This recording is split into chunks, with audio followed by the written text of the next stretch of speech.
Una vez que la ciencia nos lleva a hablar de un universo que comenzó con una gran hoguera hace casi 14.000 millones de años, uno puede preguntarse entonces cómo ha llegado a ser lo que es ahora, porque en una hoguera parece que uno solo encontraría luego como resultado cenizas y tal vez un poco de calor.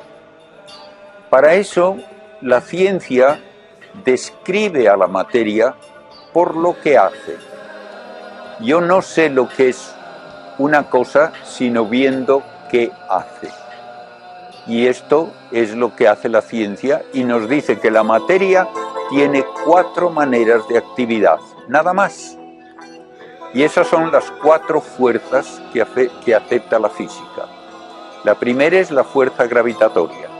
Es una fuerza que lleva a que las masas se atraigan y por lo tanto, si solo hubiese la fuerza gravitatoria, todo termina contrayéndose en un bloque.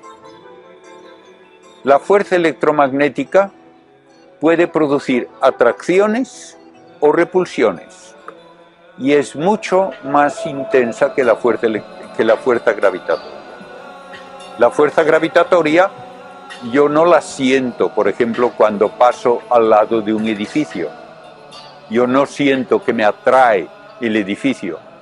Siento que me atrae la Tierra porque es una masa enorme, pero no noto la atracción si no es en cuerpos de enorme tamaño de tipo astronómico. En cambio, la fuerza electromagnética es aproximadamente 10.000 trillones de veces más potente que la fuerza gravitatoria y es la que hace que la materia me parezca dura, impenetrable, que mis manos chocan entre sí y no pueden compenetrarse, que yo estoy sobre el suelo y no me hundo en el suelo, porque hay unas atracciones que mantienen a las manos y las rocas en su estado y otras repulsiones que impiden que dos cosas se compenetren. La fuerza electromagnética es la que da lugar a la química, a todas las reacciones que pueden ser necesarias luego para la vida. Y la fuerza electromagnética también, con fuerzas nucleares, una fuerte y otra débil, produce los átomos. Los átomos son grupos de partículas que se unen por fuerzas electromagnéticas o por fuerzas nucleares. Y se puede comenzar con el átomo más sencillo, que solo tiene una partícula en el núcleo, es el hidrógeno, o puede haber un átomo que tiene 2 partículas con carga eléctrica y es el helio, o puede tener 6 y es el carbono, puede tener 8, es el oxígeno, etc. Y todas estas 4 fuerzas, dejadas a sí mismas, llevan a la formación de estructuras. Después de la gran explosión, la fuerza gravitatoria fue frenando la expansión y en unos lugares produjo contracciones. Cuando se forma una masa suficientemente grande que la fuerza de la gravedad comprime, una masa de gas, que es casi todo hidrógeno y helio al principio, tenemos entonces el comienzo de una estrella.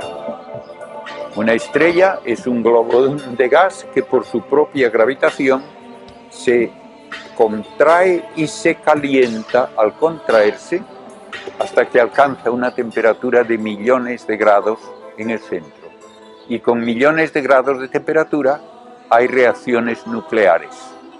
Y una estrella, el Sol por ejemplo, es un reactor nuclear que a una temperatura de unos 15 millones de grados está transformando hidrógeno en helio gracias al juego de esas 4 fuerzas. En ese proceso se produce la luz y el calor que recibimos del Sol. Y lo mismo ocurre con las demás estrellas. De modo que hubo una primera época de formación de estrellas, muchas de ellas muchísimo mayores que el Sol, muchísimo más brillantes, hasta más de 1 millón de veces más brillantes.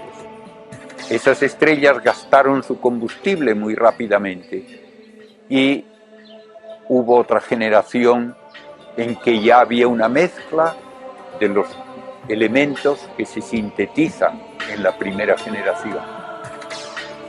Muchos miles y millones de estrellas pueden luego, por fuerza gravitatoria, aglomerarse para formar una galaxia. Y galaxias pequeñas pueden unirse para formar galaxias enormes. Y todo esto mientras el universo se expande. Y así tenemos un universo hoy en el que hay aproximadamente al alcance de nuestros telescopios 100.000 millones de galaxias. Y una galaxia es una ciudad, podríamos decir, una ciudad cósmica, con unos 100.000 millones de estrellas como el Sol. De modo que el universo aparece ahora estructurado en enormes grupos de miles de galaxias, cada una con miles de millones de estrellas, y al formarse una estrella, de lo que sobra a su alrededor, se pueden formar planetas. Y así podemos decir que hace casi 5.000 millones de años se formó el sistema solar, en que el Sol se llevó casi toda la masa que se estaba contrayendo, pero una milésima parte de la masa quedó en forma de planetas. Así tenemos la idea de cómo aparece la Tierra hace casi 4.500 millones de años, como resultado de la formación de todo el sistema solar. Una vez que tenemos planetas, todavía podemos encontrar planetas que son casi todo roca, como la Tierra. Y la roca es compuestos metálicos, casi todo. Otros planetas, como Júpiter, son casi exclusivamente gas, hidrógeno y helio. Eso es importante porque no podría existir la humanidad en un planeta que fuese casi todo gas.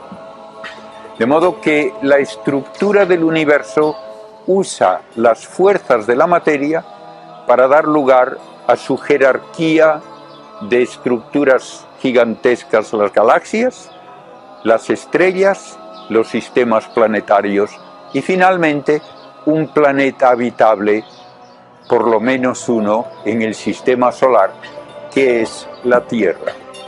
Y esta es el resultado de todo ese proceso larguísimo que ha durado miles de millones de años, gracias a las 4 fuerzas de la materia.